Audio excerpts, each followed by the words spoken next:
শান্তিপূর্ণভাবে গণতান্ত্রিক প্রক্রিয়ায় যাতে আমরা ফিরে যেতে পারি, শান্তিপূর্ণভাবে যাতে আমরা আগামী দিনে একটি গণতান্ত্রিক প্রক্রিয়ার মাধ্যমে, গণতান্ত্রিক নির্বাচনের মাধ্যমে জনগণের মালিকানা ফিরিয়ে দিতে পারি, সেইটা আমাদের মূল লক্ষ্য। এবং জনগণের মালিকানা ফিরিয়ে দিতে পারলেই তারা জনগণের কাছে সরকারকে দায়বদ্ধ থাকতে হয়, সরকারকে জবাবদিহি থাকতে হয়, যেটা বিগত দিনে ছিল না। যেই কারণে দৈত্য সৃষ্টি হয়েছে, যেই কারণে স্বৈরাচার সৃষ্টি হয়েছে, আমরা সবাই কিন্তু আমরা একসাথে আন্দোলন করেছি, আমরা একসাথে রাস্তায় থেকেছি, আমরা আন্দোলনের পরিকল্পনা করেছি, আমরা একের অপরের সুখে দুঃখে চেষ্টা করেছি একসাথে থাকার জন্য। এবং এই বিগত বছরগুলোতে যে রাজনৈতিক নিপীড়ন, নির্যাতন, গুম খুন হত্যা শিকার হয়েছে, জেলখানায় চিকিৎসার অভাবে মৃত্যুবরণ করেছে, পুলিশের কাস্টডিতে মৃত্যুবরণ করেছে, লক্ষ লক্ষ মিথ্যা মামলার শিকার হয়েছে, কিন্তু কেউ হাল ছাড়ে নাই। আমরা ঐক্যবদ্ধভাবে আন্দোলন করে স্বৈরাচার ফ্যাসিস্ট সরকারকে, শেখ হাসিনাকে বিতাড়িত করতে সক্ষম হয়েছি। দেশ আজকে মুক্ত হয়েছে এবং এই মুক্ত দেশে আজকে আমরা নতুনভাবে, নতুন আকাঙ্ক্ষা নিয়ে নতুন বাংলাদেশ গড়ার প্রত্যয় ঘোষণা করেছি।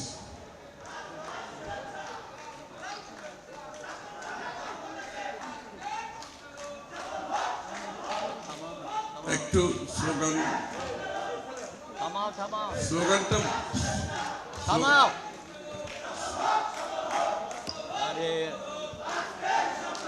স্লোগানটা বন্ধ করলে ভালো হবে। ধন্যবাদ। এবং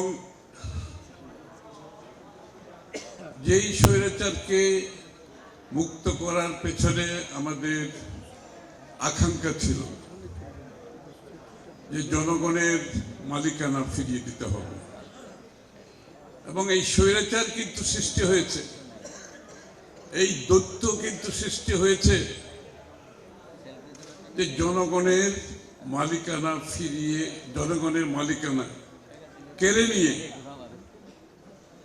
তারা জনগণকে বাইরে রেখে একটি রেজিম তৈরি করেছে, যে রেজিমের অংশ ছিল কিছু দুর্বৃত্ত রাজনীতিবিদ, দুর্বৃত্ত সরকারি কর্মচারীগণ, দুর্বৃত্ত ব্যবসায়ীরা, এদের মাধ্যমে একটা রেজিম তারা সৃষ্টি করেছিল। এবং এই রেজিম পরিচালিত হয়েছে রাজনীতিবিদ দ্বারা নয়, এই দুর্বৃত্তগুলো যারা দেশকে দখল করে নিয়েছিল। সেটা সম্ভব হয়েছিল শুধুমাত্র জনগণের ভোটাধিকার কেড়ে নিয়ে। তারা জনগণের কাছে দায়বদ্ধ ছিল না, জবাবদিহি ছিল না। এবং জনগণের একবার যখন ভোটাধিকার কেড়ে আপনি ক্ষমতা দখল করবেন, সেই ক্ষমতা থাকার জন্য, যাওয়ার জন্য, ধরে রাখার জন্য জনগণের বাকি অধিকার আপনাকে কেড়ে নিতে হবে। এটাই নিয়ম। কিন্তু আগে জনগণের বাকি অধিকারগুলো কেড়ে নিতেই হবে, তা না হলে সেখানে থাকার সুযোগ নেই। আপনি গণমাধ্যমের স্বাধীনতা দিতে পারবেন না, আপনি রাজনৈতিক দলগুলোকে তাদের কার্যক্রম, মিটিং মিছিল করতে দিতে পারবেন না, আপনি মুক্তভাবে কথা বলতে দিতে পারবেন না। যার ফলশ্রুতিতে বাংলাদেশে একটা ভয়ভীতির পরিবেশ সৃষ্টি করা হয়েছিল। এবং সেই ভয়ভীতির পরিবেশ কিন্তু অনেকদিন কাজও করেছে, কিন্তু একটা সময় এসে জনগণের ঐক্যবদ্ধ প্রচেষ্টায় সেটাকে আমরা বিতাড়িত করতে সক্ষম হয়েছি।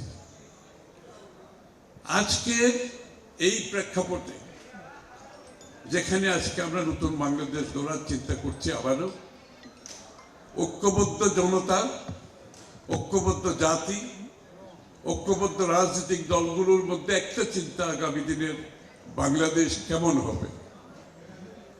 সেই জায়গা থেকে আমরা যখন জাতি প্রত্যয় ঘোষণা করেছি, আকাঙ্ক্ষা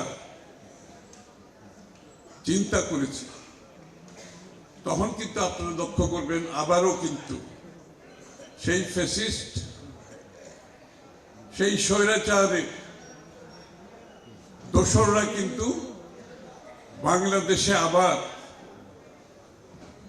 তাদের কার্যক্রম বিভিন্নভাবে তারা শুরু করেছে।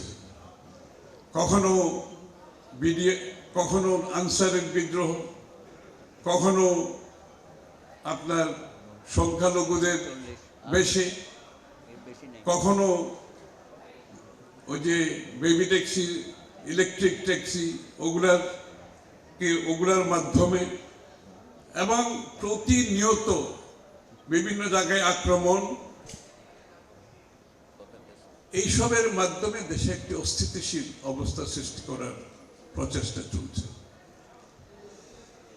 আমরা যে ঐক্যর মাধ্যমে ফ্যাসিস্টকে সরিয়েছি, স্বৈরাচারকে সরিয়েছি, আজকের দিনে আবার সেই ঐক্য কিন্তু আমাদেরকে অটুট রাখতে হবে। আমরা জাতি হিসাবে ঐক্যবদ্ধভাবে অটুট রাখতে হবে একটা কারণে, সেটা হচ্ছে মানুষের, জনগণের আকাঙ্ক্ষা, প্রত্যাশা এবং জনগণের মালিকানা ফিরিয়ে দিতে হলে আপনাকে গণতান্ত্রিক অর্ডারে ফিরে যেতে হবে। যুদ্ধটা ছিল কিন্তু গণতন্ত্রের, বাংলাদেশের স্বাধীনতা যুদ্ধটা ছিল গণতন্ত্রের জন্য, ফ্যাসিস্টের বিরুদ্ধে কিন্তু যুদ্ধটা ছিল গণতন্ত্রের জন্য, জনগণের মালিকানা ফিরে পাওয়ার জন্য। আমরা সম্মিলিতভাবে, ঐক্যবদ্ধভাবে আজকে আবারও একসাথে কাজ করে আমাদের গণতান্ত্রিক অর্ডারে ফিরে যাওয়ার যে প্রক্রিয়া, তার জন্য সরকারকে, অন্তর্বর্তীকালীন সরকারকে সার্বিক সহযোগিতা করে যাচ্ছে এবং আমরা সেটা করতে চাই। আমরা সেটা করতে চাই এই কারণে, এই অন্তর্বর্তীকালীন সরকারের মাধ্যমে আমাকে শান্তিপূর্ণভাবে ক্ষমতা হস্তান্তর করে গণতান্ত্রিক প্রক্রিয়া যাওয়া ছাড়া আর কোনো পথ নাই। এই জন্য আমাদেরকে এই প্রক্রিয়া যাতে সুস্থভাবে আমরা চালিয়ে নিতে পারি, সেই জন্য আমরা একসাথে কাজ করতে হবে। আজকে কিছু ঘটনা ঘটছে, যে ঘটনাগুলো জাতির জন্য এগুলো সুখবর নয়। আপনারা দেখেছেন ইতিমধ্যে বিভিন্ন ঘটনাবলী, 15-16 বছর ধরে যেই দাবিগুলো ছিল না, যেই বিষয়গুলো নিয়ে কেউ রাস্তায় নামেনি, এখন দেখা যাচ্ছে হঠাৎ করে বিভিন্ন দাবি নিয়ে বিভিন্ন গোষ্ঠী, বিভিন্ন সংস্থা, তারা আজকে তাদের দাবিগুলো নিয়ে রাস্তায় নামছে একটা অন্তর্বর্তীকালীন সরকারের সভা। এবং এর পেছনে আমরা দেখতে পাচ্ছি আসলে দাবি দেওয়ার পিছনে, তাদের চাহিদার পিছনে একটা অন্য শক্তি এখানে কাজ করছে। এই শক্তিকে আমাদেরকে বুঝতে হবে, এই শক্তির উৎস কোথায় আমাদের বুঝতে হবে, কারা এদেরকে চালিত করছে আমাদের বুঝতে হবে। ইদানিং যে ঘটনাগুলি ঘটছে ধর্মের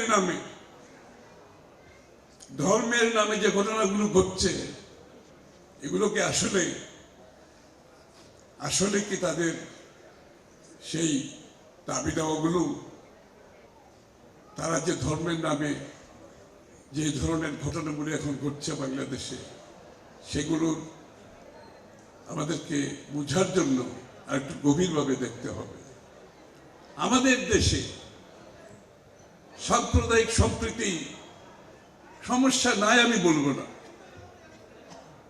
এটা হচ্ছে ব্যতিক্রম।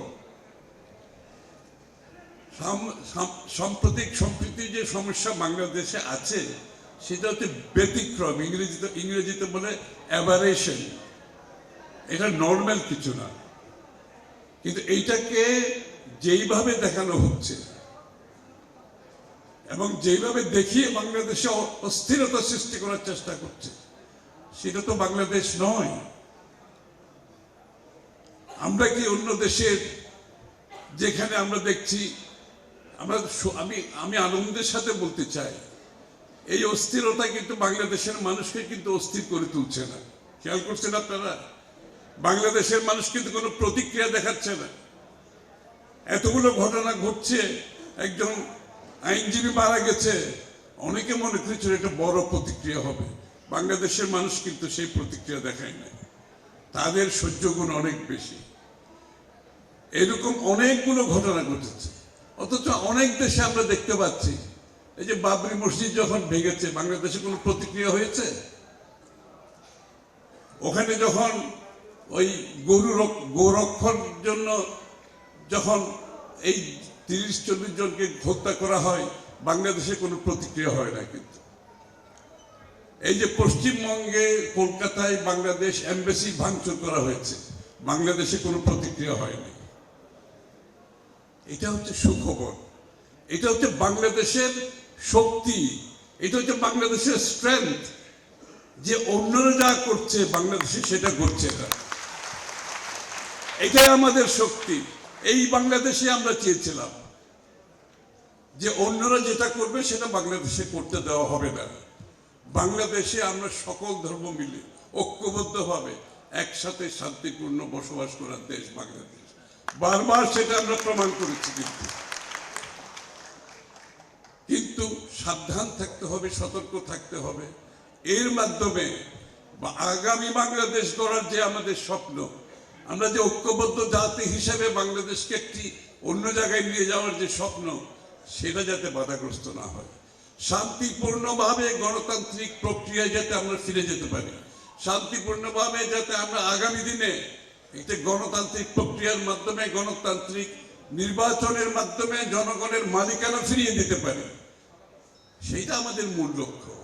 এবং জনগণের মালিকানা ফিরিয়ে দিতে পারলেই তারা জনগণের কাছে সরকারকে দায়বদ্ধ থাকতে হয়, সরকারকে জবাবদিহি থাকতে হয়, যেটা বিগত দিনে ছিল না। যেই কারণে দত্ত সৃষ্টি হয়েছে, যেই কারণে স্বৈরাচার সৃষ্টি হয়েছে, যেই কারণে ফ্যাসিস্ট সৃষ্টি হয়েছে, সেটা আমরা আগামী দিনে বাংলাদেশে করতে দিতে পারি না।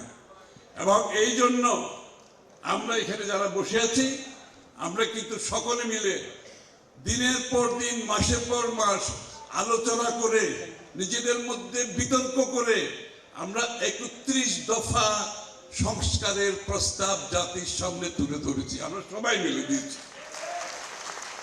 সংস্কারের কথা যারা বলে, তার বহু আগে আমরা সবাই মিলে 31 দফা সংস্কার জাতির সামনে তুলে ধরেছি। 1 বছর আগে আমরা তুলে ধরেছি সবাই মিলে।